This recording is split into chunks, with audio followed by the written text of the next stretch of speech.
कोई आपका कोई एग्जाम आप देने के लिए बैठ रहे हैं, कोई विशेष परीक्षा है आपकी और आप चाहते हो कि मुझे इसमें पास होना चाहिए, आप चाहते हो कि इस परीक्षा में मैं पास हो जाऊं और बहुत जरूरी है मेरा पास होना, मैं बहुत बार दे चुका हूं, बहुत बार दे चुकी हूं, तो प्रयास करना एग्जाम के पहले कोई सोमवार पड़े, त्रिपुरा सुंदरी माता का नाम लेकर उत्तर की ओर मुख कर कर गन्ने का रस, शुगर का रस, गन्ने का रस, एक का रस लेकर दोनों हाथों में कलश में भरकर नाम और गोत्र आपका बोलकर मन की कामना कर कर, जैसे कांवड़ शिव जी को चढ़ाते हैं दोनों हाथ से, उसी तरह वो गन्ने का रस से शंकर जी का अभिषेक त्रिपुरा सुंदरी के भाव से कर दीजिए महाराज। ऐसा कोई एग्जाम नहीं होगा जिसमें आप पास नहीं हो सकते, निकल ही जाओ, निकल ही जाओ। त्रिपुरा सुंदरी माता का स्मरण, मात्र स्मरण सुख का देना। तो तुम संपूर्ण तरह से हार जाओ, लगे अब कुछ भी नहीं अपने पास में, एकदम खाली हो गए, कुछ भी नहीं बचा, तब बेलपत्र के वृक्ष के नीचे शंकर जी के मंदिर के सम्मुख में 2 दीप लगाना प्रारंभ कर दीजिए। एक लंबी बाती का दीप, एक गोल बाती का दीप, एक शक्ति का, एक शिव का, दोनों दीप घी के दोनों सामने रखो, बाबा को प्रार्थना करो। शिव मंदिर में लगाने के बाद फिर बेलपत्री के वृक्ष के नीचे जाओ, उस बेलपत्री के वृक्ष के नीचे जाना जिसकी छांव तुम्हारे ऊपर पड़े, पौधा नहीं, पौधे की छांव नहीं आ पाती अपने ऊपर, पौधा छोटा सा रहता है तो उसकी छांव नहीं आती, बेलपत्र के वृक्ष की छांव में बैठकर 2 दीप लगाओ कि छांव आए। 2 महीना नियम ले लो, शाम के समय पर और शाम को प्रदोष काल में मेरे घर का कोई भी व्यक्ति जाएगा शिव मंदिर में 2 दीप और बेलपत्र के वृक्ष के नीचे 2 दीप लगाएगा। 2 महीना इंतजार करना, मेरा बाबा हाथ पकड़कर तुम्हें ऐसा दौड़ाएगा कि शिव अपने आप करना करने। आशा ये है कि उस बेलपत्री के पौधे में, उस बेलपत्री के वृक्ष में जो बेल लगा हुआ है, जो फल लगा हुआ है, उस फल की मुझे महत्वता श्रवण कर।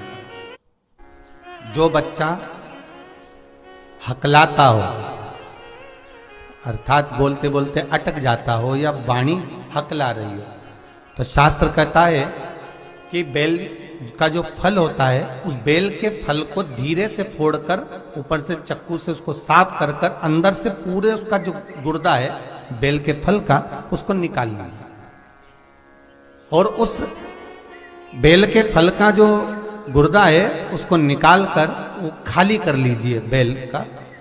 महाराज सोमवार के सोमवार 5 सोमवार उसमें पानी भरकर भगवान शंकर को समर्पित करिए। एक पात्र, शिवलिंग में से जो जल नीचे गिरे उसके उधर पात्र को लगा लीजिए। महाराज समर्पित कर कर जल को झेल कर ले आइए। जो व्यक्ति वाणी से हकला रहा हो उस व्यक्ति को वो जल भगवान शंकर का जो शिव महापुराण का मूल मंत्र है, श्री शिवाय नमस्तुभ्यम, उस मंत्र का जाप कराकर धीरे धीरे बुलवाते हुए उस पानी को पिलाना प्रारंभ कर दीजिए। केवल सोमवार को ही करना है और सोमवार को ही पिलाना, इसके सिवाय नहीं करना। महाराज जैसे मंत्र बोलते जाए, श्री शिवाय नमस्तुभ्यम बोलते जाए और धीरे धीरे उसको पानी पिलाते जाए, श्री शिवाय नमस्तुभ्यम बोलते जाए और पानी पिलाते जाए। महाराज धीरे धीरे आप 5 सोमवार करोगे, उसकी वाणी में अटकना बंद हो जाएगा, धीरे धीरे उसकी वाणी श्रेष्ठता की ओर अग्रण्य होगी। तो बीले की महत्वता भगवान लिंग पुराण के अंतर्गत वर्णन कर रहे हैं, भगवान शिव कह रहे हैं, स्कंद पुराण के अंतर्गत, लिंग पुराण के अंतर्गत, नर्मदा पुराण के अंतर्गत, शिव महापुराण के अंतर्गत कि जो बीला है, इस बीले की महत्वता, इस बीले का सुख क्या है। तो क्या कहा महाराज जी, भगवान शिव कहते हैं, अरे पार्वती 1000 अश्वमेध यज्ञ में अग्नि कुंड के अंदर पूर्ण आहुति पर जो गोला समर्पित किया जाता है और एक बेल, एक बीला जो मुझे समर्पित कर देता है, उसको 1000 अश्वमेध यज्ञ का पुण्य फल प्राप्त हो जाता है। फिर समझ लीजिए, केवल सारे शिवलिंग में एक नर्मदेश्वर महादेव ऐसे होते हैं जिन पर कुछ भी चढ़ाओगे तुम खा सकते हो। भगवान को अगर भोग लगाया तो तुमने खा लिया, भगवान के शिवलिंग को अगर कोई वस्तु टच हो गई तो तुम पा सकते हो, मिठाई हो, चूरमा हो, लड्डू हो, पेड़ा हो, गुलाब जामुन हो, इमरती, भजिया, पकोड़ा, फल फ्रूट जो भी होगा वो पा सकते हो। पर नर्मदेश्वर शिवलिंग को छोड़कर शिव महापुराण के अंतर्गत विद्धेश्वर संहिता में लिखा हुआ है कि बाकी के जितने शिवलिंग होंगे उसको अगर कोई वस्तु टच हो गई तो वो खाने के लायक नहीं रहती, वो सांसारिक मनुष्य नहीं खा सकता। शंकर के मंदिर का प्रसाद संसार का मनुष्य उसको ग्रहण नहीं कर सकता, उसको केवल बैरागी त्यागी जिसने घर छोड़ दिया, परिवार छोड़ दिया, अपने कुटुंब कबीले को छोड़ दिया, केवल वही पा सकता है। ये शिव महापुराण की विद्धेश्वर संहिता कर रही है।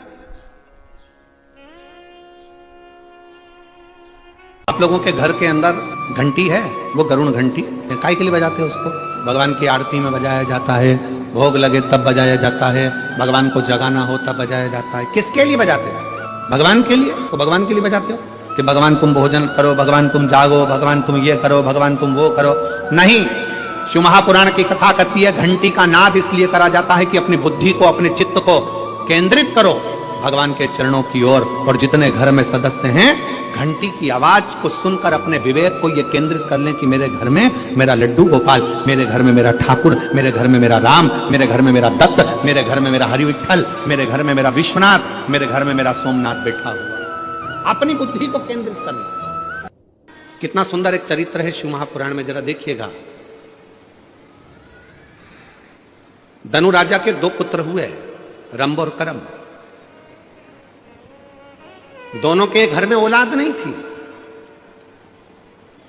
जल में बैठकर दोनों तप कर रहे थे।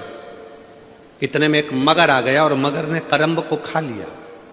रंभ को लगा मेरा भाई मर गया, अब मैं जल में बैठकर तपस्या नहीं करूंगा, अब मैं जल में बैठकर तप नहीं करूंगा। तो रंभ गया, अब चारों तरफ आग लगाकर, अग्नि लगाकर बीच में बैठकर तपस्या करने लगा, ब्रह्मा जी को प्रसन्न करने लगा। ब्रह्मा जी प्रसन्न हो गए, मांगो रंभ तुम्हें क्या चाहिए? रंभ ने कहा मेरे घर में औलाद नहीं है, संतान नहीं है, आप कृपा करो और मेरे घर में संतान हो। तो कह दिया ए रंभ, तू तपस्या कर कर जैसे उठेगा, जिसको भी प्रेम से देख लेगा, जिसको भी तू प्रेम से देखेगा उसी से तेरी औलाद हो जाएगी। बस रंभ तपस्या कर कर उठा, सामने से एक भैंस निकल कर जा रही थी, एक महिष निकल कर जा रही थी, और रंभ ने उस भैंस को, उस महिष को प्रेम से देख लिया। और जैसे ही भैंस को देखा, भैंस का गर्भ ठहर गया, उस महिष का गर्भ ठहर गया, उस भैंस का गर्भ ठहर गया, और वो भैंस गर्भवती हो गई। भैंस जब अपने मालिक के घर पहुंची, उसका जो पति था भैंसा, महिषा, उसने देखा कि मेरी पत्नी गर्भवती हो गई, इसके गर्भ में किसका बच्चा है? भैंसे ने ध्यान लगाया तो मालूम पड़ा कि वो रंभ का पुत्र है। क्रोध में आ गया महिषा, और महिषा को क्रोध आया, भैंसे को क्रोध आया, और रंभ के साथ वो युद्ध करने चले गया, और आखिरी में उसने रंभ को मार डाला। जैसे रंभ मर गया, उसके नगर के लोगों ने उसका अंतिम संस्कार करना प्रारंभ करा। चिता लगाई, अंतिम संस्कार हो रहा है, चिता पर लेटाया, चारों तरफ से आग लग गई।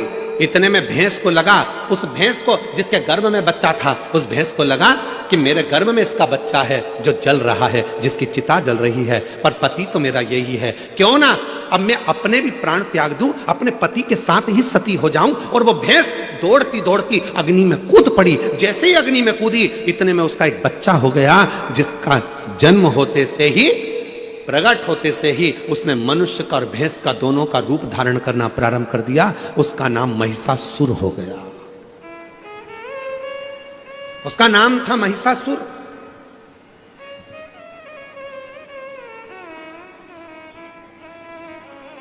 भैंस का रूप धारण कर कर, भैंसे का बड़ा रूप धारण कर कर सामने आ गया।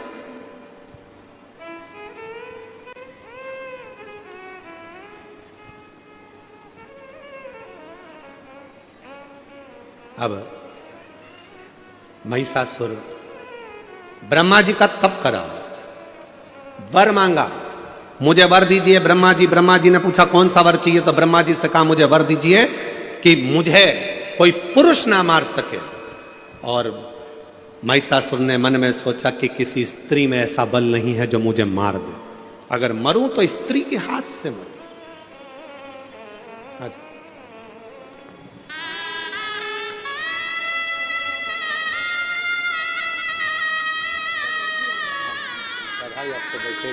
महिषासुर को वर मिल गया, मरूं तो एक स्त्री के हाथ से मरूं, तथास्तु।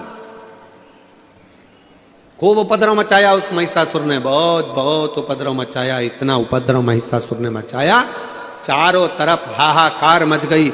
हर जगह पर लोग घबराने लगे, डरने लगे, भय खाने लगे। इतना भय उत्पन्न होने लगा महिषासुर के कारण कि देवताओं के पास में दौड़ दौड़ कर जाते, प्रार्थना करते, इस महिषासुर को मार दो। ब्रह्मा जी ने कहा, ये महिषासुर ऐसे मरने वाला नहीं है, ये मरेगा तो किसी स्त्री के हाथ से मरेगा, इसको देवता नहीं मार सकते, इसको मारेगी तो केवल एक नारी मारेगी। अब देखिए, जो कथा चल रही थी वो यहां पर आकर जुड़ी है। आपके अंदर एक भगवान ने ऐसा गुण देकर भेजा है, उस गुण को आपको निखारना, उस गुण को निखारना। कैसे मरेगा? देवताओं से जाकर कहा, आप सबकी धर्म पत्नियों को जाकर कहिए कि कोई एक इस महिषासुर को मार दे। इंद्रदेव की पत्नी से कहा, क्या तुम मार सकती हो? ब्रह्मा जी ने कहा, नारी में बल तब आता है जब वो अपने पति का सम्मान करे, आदर करे, सत्कार करे और नमन करे, ऊंची आवाज में बात ना करे, तो नारी के अंदर एक बल बड़ा प्रबल रहता। में आ गई थी और उसने मुझे अपशब्द कह दिया था, मेरी पत्नी इंद्राणी भी महिषासुर को नहीं मार सकती। फिर कहा भगवान विष्णु से, आप लक्ष्मी जी को भेजिए और लक्ष्मी जी से कहो कि महिषासुर को मार दे। लक्ष्मी जी की बात आई तो भगवान विष्णु ने कहा, लक्ष्मी महिषासुर को नहीं मार सकती, क्योंकि एक बार मैं लक्ष्मी जी तैयार हो रही थी, श्रृंगार कर रही थी और मैं लक्ष्मी पर हंस दिया था तो लक्ष्मी ने मुझे श्राप दे दिया था, हे नारायण, तुम मुझे देखकर घोड़े जैसे हंसे हो, मैं तुम्हें श्राप देती हूं कि तुम्हारा सिर कटेगा और तुम्हारा को घोड़े का मुंह लगेगा, तुम्हारा हयग्रीव अवतार होगा। तो मेरा घोड़े का मुख लगा और मैंने हयग्रीव अवतार धारण करा, तो लक्ष्मी भी महिषासुर को नहीं मार सकती। तब देवताओं ने कहा, केवल एक पार्वती ऐसी है जो अपने पति से कभी चिढ़कर नहीं बोलती, कभी क्रोध में नहीं बोलती, इसलिए केवल पार्वती महिषासुर को मार सकती है। केवल पार्वती, कोई देवी में सामर्थ्यता नहीं है पार्वती के अलावा जो महिषासुर को मार दे। शंकर भगवान बोले, मेरी पार्वती को तो गुस्सा ही नहीं आता, जब गुस्सा ही नहीं आता तो मारेगी कैसे? जब गुस्सा आता है तो टूट पड़ती है, क्रोध आएगा तो झगड़ा करेगी ना, इसको तो क्रोध ही नहीं आता। इतने में ब्रह्मा जी ने कहा, अब तुम्हें उसको गुस्सा तो दिलाना पड़ेगा। तो भगवान शंकर ने मन में सोचा, गुस्सा कैसे दिलाऊं? तो एक बार भगवान शंकर ने कहा, मैं प्रयास करके देखता हूं। शिव जी पहुंच गए, पार्वती जी भोजन बनाई, आकड़िया की रोटी बनाई, काकड़िया की साग और परसे माता पार्वती जी पावे भोलानाथ, मन शिव रटोरे, छोड़ दो कपट मन शिव रटोरे। मन में सोचे, गलती मेरी गिना रही है, पर इसको गुस्सा तो आ ही नहीं रहा। शंकर भगवान बाहर गए भोजन करते करते, भगवान विष्णु और ब्रह्मा जी बाहर खड़े थे। उन्होंने हाथ जोड़कर बोला, प्रभु कुछ हुआ? शंकर भगवान बोले, रत्ती भर भी करंट नहीं आया, रत्ती भर नहीं आया।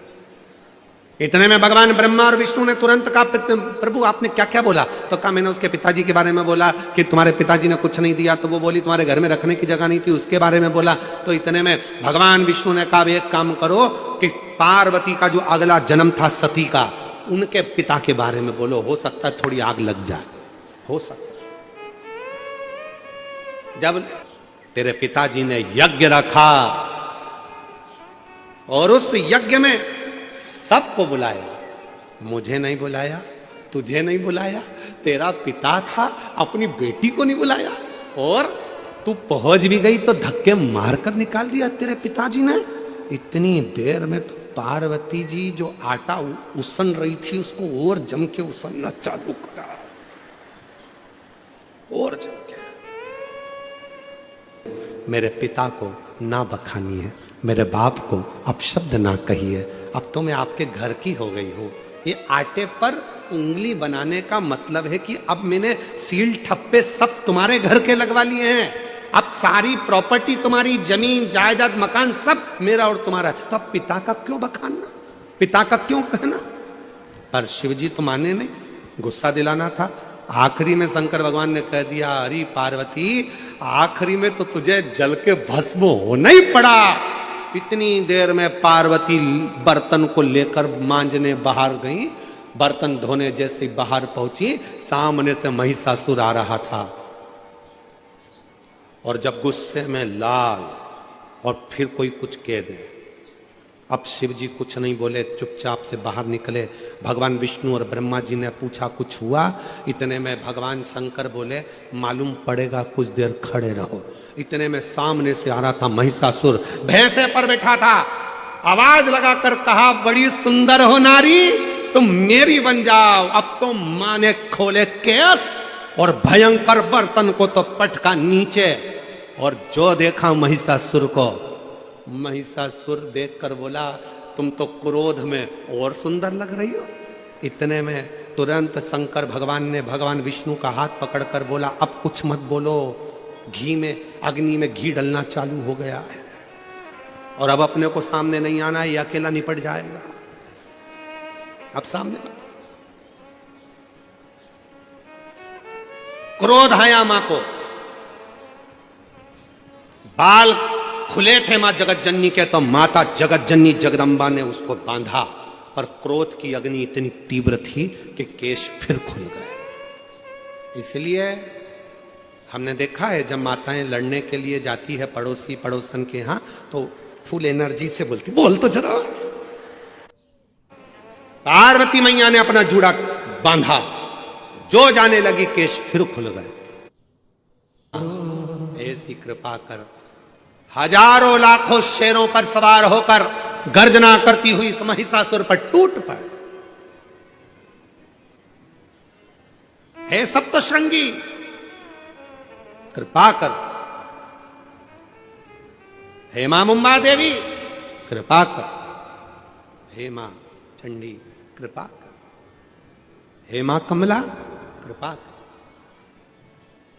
करुणा कर।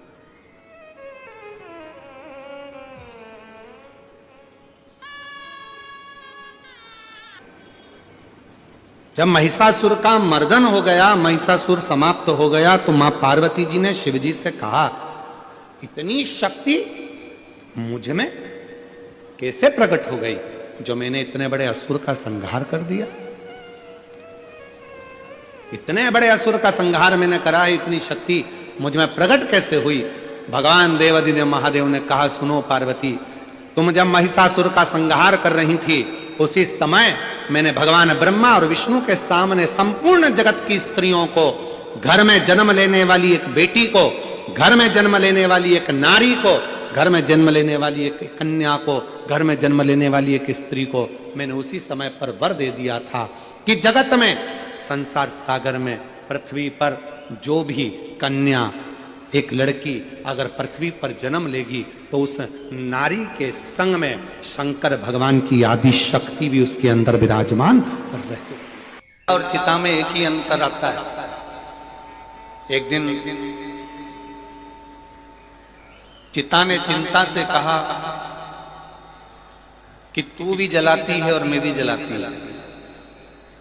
चिता चिंता से कह रही है कि तू भी जलाती है और मैं भी जलाती हूं, तू जीते जी जलाती है और मैं मरने के बाद जलाती हूं।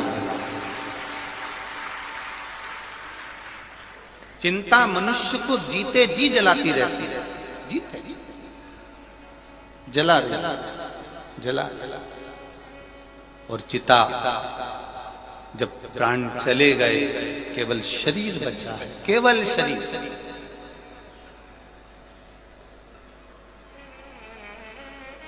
तब उस शरीर को ले जाकर वहां जला दिया। चिंता और चिता में एक ही अंतर भारी है कि चिंता मनुष्य को जीते जी जला देती है और चिता मरने के बाद जला देती है। पर यदि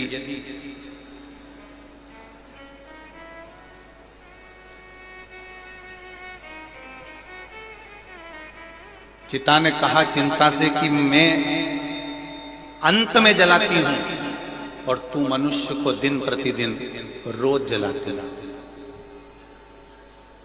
तुझ में और मुझ में कोई अंतर है?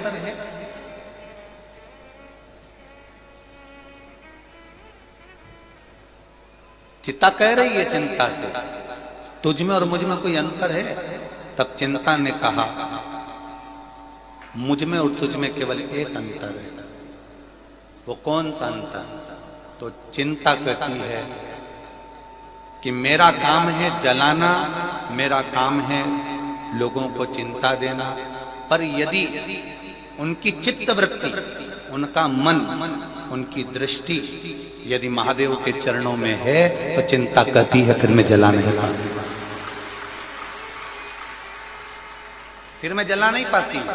अगर चित्त वृत्ति, चिंतन, मनन, बुद्धि, चित्त हमारा देवादिदेव महादेव के चरणों में पड़ा हुआ है, भगवान शिव के चरणों में पड़ा हुआ है, तो फिर इतनी सामर्थ्यता चिंता की भी नहीं है कि वो आपको भक्षण कर जाए या आपको जला जाए।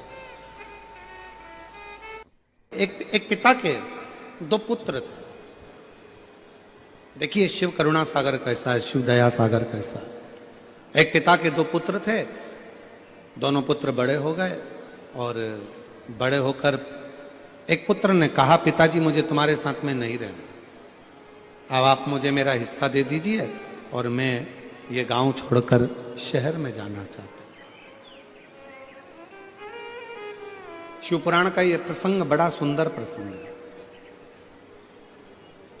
पिताजी ने समझाया बेटे को कि तू मान जा, पर मानता नहीं, और बेटा नहीं माना। आखिरी में जायदाद का हिस्सा करा गया। पिताजी ने 3 हिस्से प्रॉपर्टी के कर दिए, धन के कर दिए, जमीन के कर दिए। एक बड़े बेटे को दे दिया, छोटे बेटे को दे दिया, एक हिस्सा खुद का रख लिया। समय बीता, बेटा अपना हिस्सा लेकर चला गया, शहर में गया और जाते ही उसके 3 मित्र बन गए। पहला मित्र बना उसका ताली मित्र, दूसरा मित्र बना उसका थाली मित्र, और तीसरा मित्र बना उसका प्याली मित्र। कि जब हम बहुत उन्नति की सीढ़ी पर चढ़ते हैं, बहुत वैभव की ओर बढ़ते हैं, तरक्की करते हैं, तो 3 मित्र हमारे जरूर सामने आते हैं। पहला होता है ताली मित्र, जो आपकी प्रशंसा कर कर आपको कहीं ना कहीं नुकसान देने का प्रयास करेगा, वो होता है ताली मित्र। दूसरे नंबर पर होता है थाली मित्र,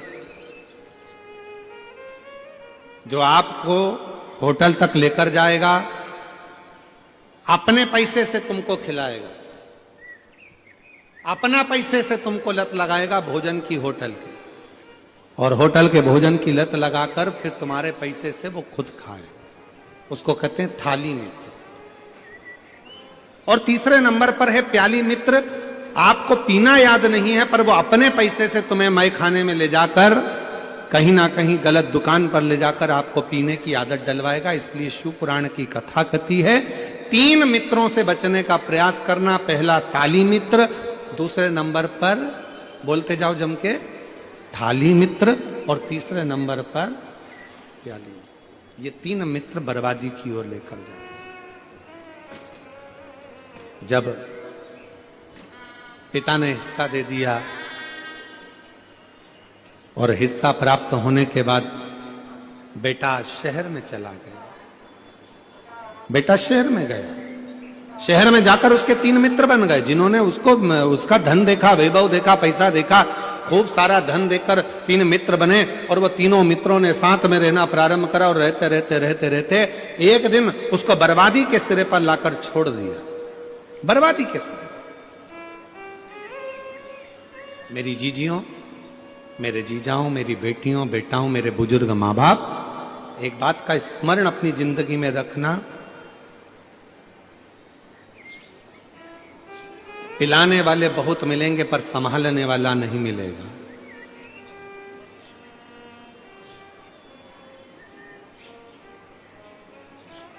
बर्बाद करने वाले ढेर मिलेंगे पर आबाद करने वाला कोई ना मिलेगा। इसलिए अपनी सावधानी अपने साथ में होना बहुत जरूरी है। पर ले जाने वाले ये तीनों मित्र भी साथ छोड़ दिए, कुछ भी उसके पास में नहीं बचा। तब उसके स्मरण में आया, अब करूं तो करूं क्या मैं? क्या अपने गांव वापिस चले जाऊं? अगर गांव जाऊंगा पिताजी धक्का मारकर निकाल देंगे तो कहां जाऊंगा? फिर भी एक बात प्रयास करता हूं कि गांव जाता हूं। मित्र के पास गया, पहले गया, अपने मित्र ताली मित्र के पास, अरे यार तू तो मेरा साथ देता था, मेरे को बस गांव जाने के लिए मुझे 100 रुपए दे दे। 100 रुपए ना दिए। फिर गया थाली मित्र के पास में जो होटल में बैठकर साथ में खाता था, उससे कहा मुझे थोड़ा सा पैसा चाहिए, मुझे गांव जाना है। उसने भी नहीं दिया। प्याली मित्र में नहीं दिया। तब अकेला पैदल पैदल पैदल पैदल अपने गांव पर जा रहा, पैदल। और जब गया देखा पिताजी खेत में काम कर रहे थे, खेत में काम कर रहे। देखा काम करते करते पिताजी का ध्यान गया अपने बेटे पर, और बेटे पर जो ध्यान गया तो पिताजी ने बाहें फैला ली, और जैसे ही बाहें फैलाई बेटा दौड़ कर गया और पिता के गले लग गया। पिता के जैसे ही गले लगा तो बेटा रोकर, धड़क कर रोकर कहता है, पिताजी मैंने पूरा धन बर्बाद कर दिया, पूरा पैसा मेरे दोस्तों ने खा लिया, सब कुछ में बर्बाद हो गया, सारे पैसे को मैंने गलत जगह पर लगा दिया, और तो भी आपने मुझे अपने गले से लगा लिया। पिताजी ने कहा बेटा धन चले गया कोई बात नहीं, संपदा चली गई कोई बात नहीं, पर तू तो मेरे पास में आ गया ना, चिंता मत कर, चिंता मत कर, तू मेरे नजदीक में है ना।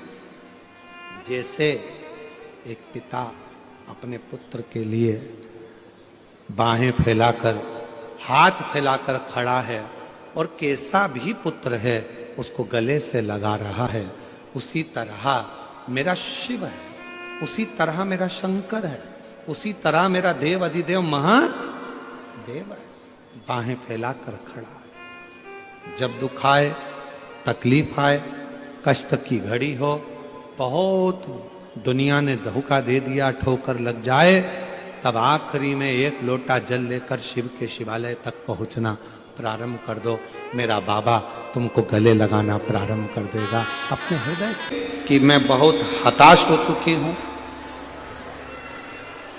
बीमारी समाप्त नहीं हो रही, या मेरा दुख या मेरी तकलीफें समाप्त नहीं हो रही है।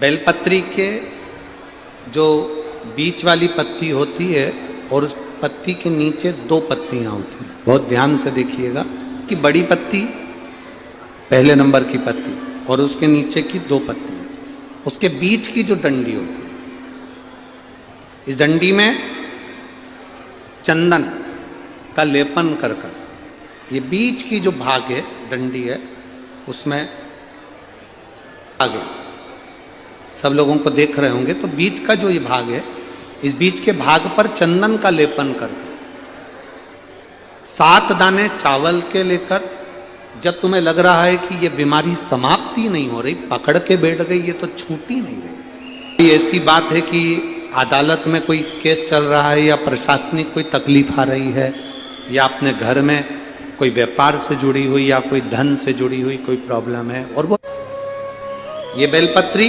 इसके मध्य की जो डंडी है, इस मध्य की डंडी में चंदन लगाकर 7 दाने चावल के लेकर, आप जब द्वार में से मंदिर के अंदर प्रवेश करते हैं, जैसे ये मंदिर का मुख्य द्वार है, मुख्य द्वार से मतलब शंकर जी को जब जल चढ़ाने के लिए हम लोग अंदर जाते हैं, उसके पहले नंदी आ जाता है, नंदी के भी पहले का जो दरवाजा, मंदिर का मुख्य द्वार, उसको समझ, अंदर प्रवेश करते उसके पहले